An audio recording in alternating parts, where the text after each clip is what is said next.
Mary J. Blige, Christina Milian, Tyra Banks, Halle Berry, Beyonce.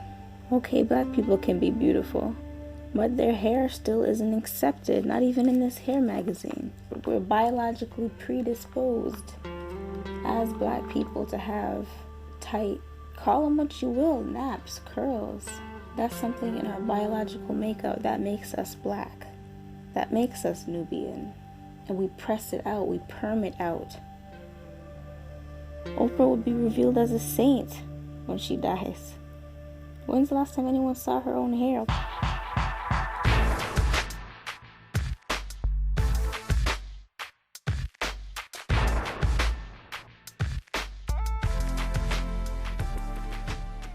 My name is Chapman, and this is my story.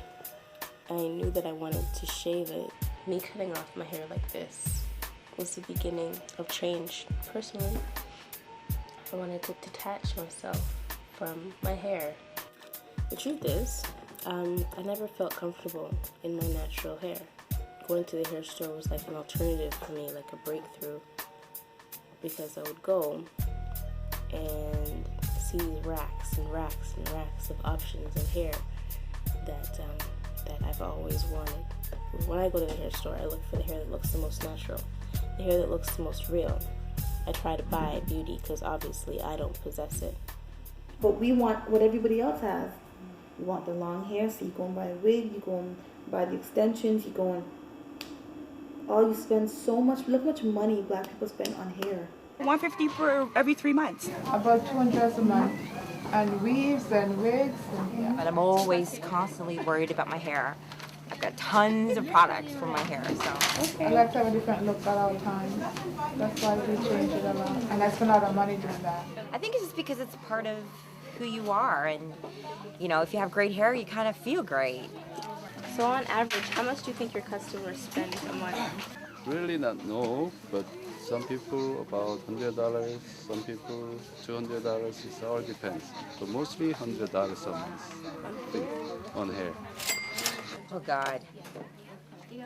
This year alone, I've probably spent like over a couple thousand, I'm sure. Just on my mom. For my brother in the United States, he suggested me to do that business, so that's why I'm here. I made the decision to cut off my hair a long time ago. If I'm gonna shave off my head, then I want to go through all of the physical changes. And I felt like having short, straight hair, so I permed it. Me putting extensions in my hair is not like me deciding to wear mascara that day. I know why I'm doing it. And I've trivialized it by saying it's just a simple choice that I'm making for that day, but I don't really think it is. And the fact that I was perming it, permanently straightening my hair in the likeness of a white woman or another person, period, I thought it was damaging to my self-confidence and my personal makeup. Is me perming my hair any different from an Oriental woman getting that surgery to widen their eyes? I think it's the same thing.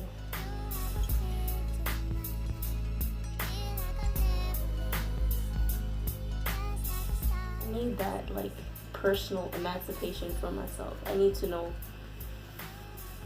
that I'm not reliant on someone else's hair. If that makes any sense. I know it's shallow, but yeah, I need to know.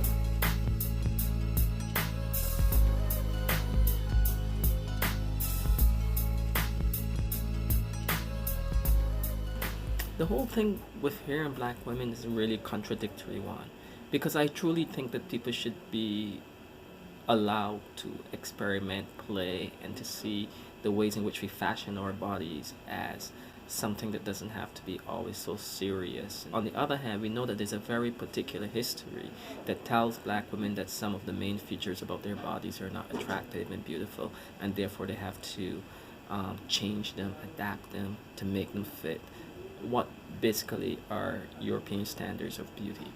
So how do you negotiate between those two things, right? People being able to play and people buying into a set of beauty standards that are not necessarily the best way to represent themselves.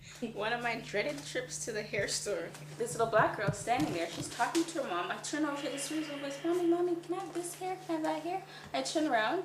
This little girl had on a ponytail. Okay, her hair was slicked back and a big curly ponytail at the back. Now her hair was dark brown and the ponytail was like a blonde in color. Oh, shucks. How old was she? The kid wasn't more than 5 years old. When I was a kid, I wanted to have bangs like all the little white girls, and I'd go to school and I'd cut this part of my hair and come home.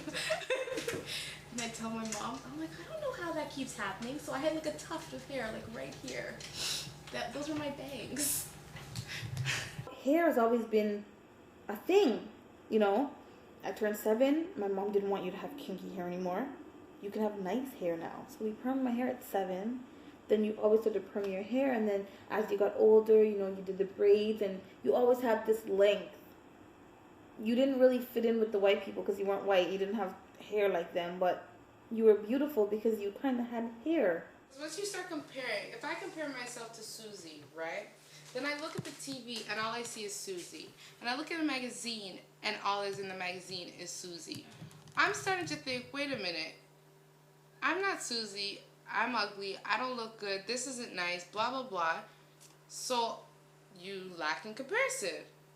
But if you're telling a child or you're telling yourself, never mind a child, tell yourself first, don't compare yourself to Susie because Susie is from this country or Susie is that she's more accepted, whatever. You be strong how you are and teach people to accept that the way it is and find the beauty in that. Because if we don't find the beauty in it, no one else is going to. More white guys would talk to me with dreads. It's because they want a black woman. Not black the folks. longer We hate, the hair. we hate ourselves, right? So black guys are doubly gonna hate us. Our natural hair, they don't like it. Everybody has to have that certain look, and if they don't have that look, they're not considered to be a star, you know, a glamorous long hair star. It's their interpretation of star, and that's what they're doing. That's what they get paid to do. You know what I mean? So To look like white people.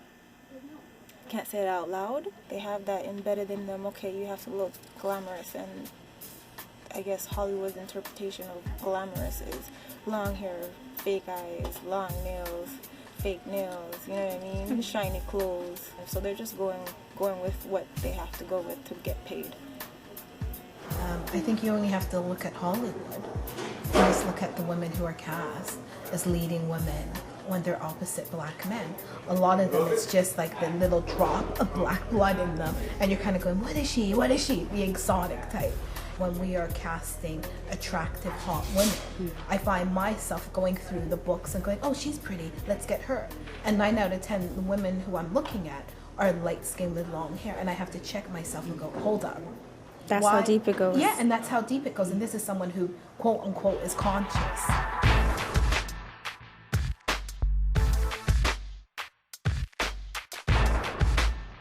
One thing is pretty clear is that within the Western milieu, there is a particular kind of beauty myth. Black man, white man, South Asian man, Arabic man buy into that beauty myth. Hair is just an extension of who you are as an individual. People that have weight issues, you know, is it really the food or is it some kind of deeper issue that you're dealing with there? And it's the same thing with those women with the weave. It's that like they could cut their hair off, but they will still have issues with themselves. You know, it's just let's deal with those issues and then see what manifests after. There's one girl I was checking for a hot minute. You know, she had bad weave, you know, and, you know, just like waking up in the morning, seeing hair all over the place, that was not sexy. You know, and I think that's where I start to lean towards girls with like, with bald heads and like, because the weaves were just busted. I know this girl right now. I've known this girl for about 2 years. And I've never seen her real hair. And just the other day I said, you know what? One of these days come with your real. I want to see what you look like. Without this, I want to see how you look like here. Whatever your real hair is, let me see how you could look. Because obviously your hair, you were given your hair for a reason. You're going to get lost after a while.